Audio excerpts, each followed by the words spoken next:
हाँ जी, पशुपालक साथियों, एक तो मैं आपको अपना पशुधन दिखाता हूँ और एक पशुपालन के बारे में जानकारी दूंगा, जिसका सामना इस समय बहुत से किसान साथी कर रहे हैं। और आपसे अपील करूंगा कि मेरे चैनल पर जो नए आए हैं इसको सब्सक्राइब करें और लाइक करें और शेयर करें ज़्यादा से ज़्यादा, क्योंकि जानकारी की वीडियो है ये। और वीडियो में एंड तक बने रहें। बहुत ही गंभीर विषय है जिसके ऊपर मैं जानकारी दूंगा। आपने बहुत ध्यान से सुनना है उसके बारे में। और जो फेसबुक पर देखते हैं वो मेरे पेज को हरविलास डेयरी फार्म के नाम से पेज है मेरा, फॉलो करें। तो अब मैं बताता हूँ, मेरे पास 2 ही भैंसें हैं इस समय। 2 मैंने सेल कर दी थी। अब मेरे पास 2 ही भैंसें हैं। ये सेकंड टाइमर है और जब ताज़ी ब्याई इसने 20 किलो दूध दिया और अब भी लगभग 17 किलो दूध निकाल रही है। और गब्बन अभी चेक पास नहीं हुई। गब्बन इंजेक्शन लगाया हुआ है, एआई की हुई है इसकी कृत्रिम गर्भाधान। और ये भी सेकंड टाइमर है। ये सिर्फ 18 किलो तक सीमित रही। और ये इसकी फीमेल काफ है, क्योंकि ब्यात ही ऐसे समय के अंदर पड़ गया। बहुत ही गर्मी थी। अगर इतनी गर्मी ना होती, सर्दी का मौसम होता तो 2-2 किलो तो और बढ़ाती है। और इस समय बहुत ही दिक्कत का सामना करना पड़ा इनको, बहुत ही ज़्यादा गर्मी थी। अब जो मैं बात बताने जा रहा हूँ वो बात है, मेरे पास लगभग 2-3 दिन हो गए हैं फ़ोन आते को। वो फ़ोन किस लिए आते हैं? पशुओं को बंद पड़ रहा है कई जगह पर। उत्तराखंड से भी आया, यूपी से भी आया और हरियाणा से भी आया और पंजाब से भी कई साथियों का आया। गोबर का बंद पड़ जाता है और जिनका बंद नहीं पड़ता वो बहुत ज़ोर लगाने पर भी गोबर मुश्किल से करते हैं। और जब उनका मैंने सारा पूछा कि क्या कारण है, जिनका तो बंद पड़ गया उनको डॉक्टरी ट्रीटमेंट कराने की सलाह दी, क्योंकि अगर गोबर का बंद पड़ गया तो देसी नुक्ते से नहीं खुलता, उसको तो ड्रिप भी लगवानी पड़ेंगी और दवाइयाँ भी देनी पड़ेंगी, देसी और अंग्रेजी दोनों। पर ज़्यादातर आज तक ऐसा किसी को सुनने में नहीं मिला कि उसके पास नेपियर बाजरा नहीं है। जितने भी मेरे पास फ़ोन आए सब नेपियर बाजरे के आए। वो नेपियर बाजरा डाल रहे हैं। नेपियर बाजरा तो हर साल भी डालते हैं, परंतु पता नहीं अब की बार क्या कारण हुआ, तो बंद पड़ने का क्या कारण रहा तो समझ में नहीं आई है। और जिनका मैं पूछता था कि लंबाई कितनी है, तो किसी की 8 फुट, किसी की 10 फुट, छोटी लंबाई किसी की नहीं थी। और हमारे को नेपियर बाजरे के बारे में तजर्बा नहीं है, क्योंकि वो बात कहनी चाहिए जो आप जानते हैं। तो इसके बारे में हमारा कोई बिंदर है, देखे कौन हमारा, इसके बारे में हमारा कोई एक्सपीरियंस नहीं है नेपियर बाजरे के बारे में, क्योंकि हमारा एरिया जो है वो है फ्लड एरिया। उसके अंदर धान ही होता है और दूसरा गेहूँ होती है, इसके अलावा कोई फसल नहीं होती।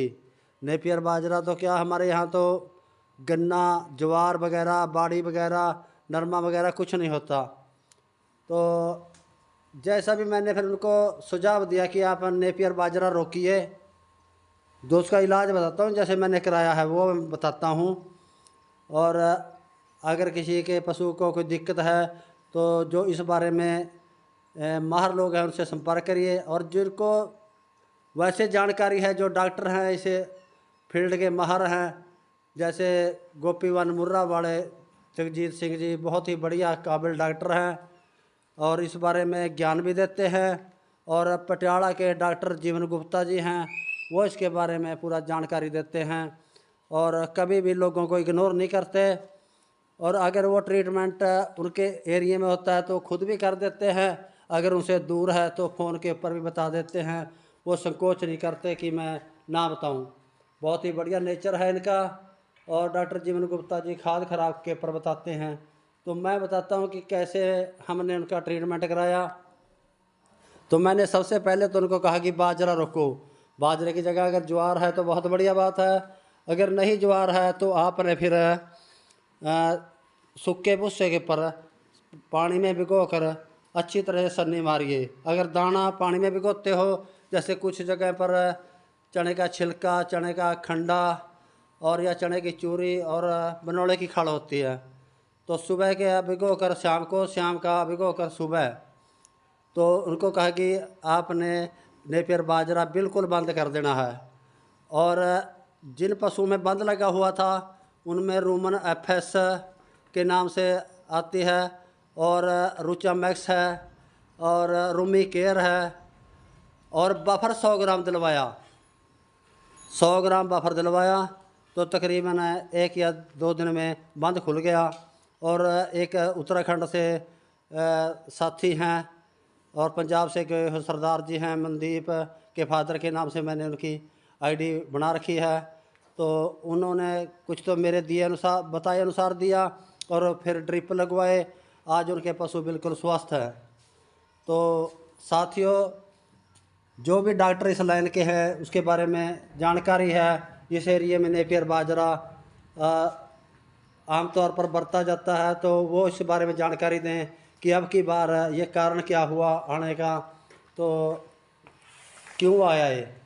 मैं तो इग्नोर नहीं कर सकता इस बात को, क्योंकि बहुत ही गंभीर मसला है ये, इसीलिए मैंने फिर वीडियो बनाई। अकेले अकेले को किसको बताऊंगा मैं। और जो भी आप फीड वगैरह बनवाते हो, फीड के अंदर यकीनी बनाओ नमक, जैसे काला नमक है, सिंधा नमक है, टाटा नमक है, इनको मिला कर दीजिए, 2-3 प्रकार के नमक। और मीठे सोडे की जगह बफर यूज करिए बढ़िया कंपनी का, जैसे कारगिल वगैरह, नाम लेने में भी कोई दिक्कत नहीं है। और बफर कम से कम, जो बड़ी भैंस है उसको 100 ग्राम हर रोज़ाना यकीनी बनाइए। और एक ईस्ट कल्चर बहुत ज़रूरी है। और अविल्ला फोर भी उसमें बरती है। और गुड़ अपने पशु को हर रोज़ दीजिए। कई पशुओं में ग्लूकोज की कमी हो जाती है, फिर वह दूध उतारने में भी और गाभण ठहरने में भी बहुत दिक्कत करते हैं। आमतौर पर लोग सुनने को ये मिलता है लोगों से कि गुड़ तो गर्म होता है। साथियों, गुड़ गर्म ठंडा नहीं होता, उसकी ज़रूरत है जो हम उसमें से निकाल रहे हैं वही डाल रहे हैं, कोई एक्स्ट्रा नहीं डाल रहे हैं, कोई उसके ऊपर एहसान नहीं कर रहे हैं। जो तत्व हम निकाल रहे हैं तो वही उसके अंदर डाल रहे हैं। तो साथियों, ये बताना था मेरा कि नेपियर बाजरे के कारण 2-3 स्टेटों में बंद की समस्या बनी हुई है। आप अपने पशुओं को इस समस्या से बचा कर रखें और दूसरे साथियों तक भी शेयर करें। जो मैंने बताया दोबारा फिर बता देता हूँ, जैसे ब्रूटोन है, ब्रूटोन अगर समस्या आ रही है तो 100 से 200 ml, और रूमी केयर का एक पैकेट 125 ग्राम का होता है, एकदम से दीजिए। और बफर कम से कम 100 ग्राम दीजिए। और तेल वगैरह देने की कोशिश ना करें, अगर बंद पड़ा हुआ है तो तेल से कोई समस्या हल नहीं होती। और किसी माहिर डॉक्टर से भी सलाह करिए, क्योंकि जो ट्रीटमेंट करता है उसको इसके बारे में ज़्यादा जानकारी होती है। हम तो सिर्फ सलाह दे सकते हैं, और ये समस्या हमारे पास कभी नहीं आई, इसीलिए मैं इसके बारे में पूर्णतः बता नहीं सकता और तुक्का में लगाना नहीं चाहता, क्योंकि पशुपालन के अंदर पशुधन बहुत कीमती है, तुक्का लगाना भी नहीं चाहिए। ज़्यादा कुछ ना कहता हूँ साथियों, बस इतना कहूँगा कि आप अपने पशुधन को बढ़िया तरीके से तैयार करिए। और जो टियाँ मैंने दो बेची हैं, एक फर्स्ट टाइमर थी, एक सेकंड टाइमर थी, जो मैं लेके आया यहाँ पर बनती थी, और दोनों मैंने सेल कर दी हैं। अब कुछ समय से मैंने सेल परचेज का काम भी किया है कि अगर 4 पैसे कोई पशुधन देके जाता है तो मैं बेच भी देता हूँ, और अगर 4 पैसे देने वाला है तो उसको ख़रीद भी लेते हैं। तो देना लेना अब चला रहता है। अगर जब तक नहीं बिकती, तैयार नहीं होती, अपने घर पर दूध डालती है, और जब बिक जाती है तो और ले आते हैं। साथियों, ये पशुपालन का एक हिस्सा है। पहले तो हम अपने तैयार करते थे, परंतु अब उतनी तैयार नहीं होती जितनी इनकी डिमांड है, क्योंकि तैयार कम से कम 2.5-3 साल में होती है, डिमांड उससे ज़्यादा है। तो फिर हमने भी सोचा कि अकेले तैयार करने पर ना बैठें, तो जैसा भी किसी के पास से पशुधन मिले लेकर आएँ, और 4 पैसे देकर जाएगा बेच देंगे, और नहीं फिर अपना दूध डालते रहेंगे। दूध भी हमारा 80 रुपये किलो जा रहा है, और जैसा भी निकालते हैं वैसे दे देते हैं। आज तक पानी की एक बूंद भी नहीं मिलाई। तो साथियों, ज़्यादा कुछ न कहता हुआ सभी साथियों को, जो वीडियो देखने वाले हैं, सब्सक्राइब करने वाले हैं, शेयर करने वाले हैं, नमस्कार, जय हिंद जी।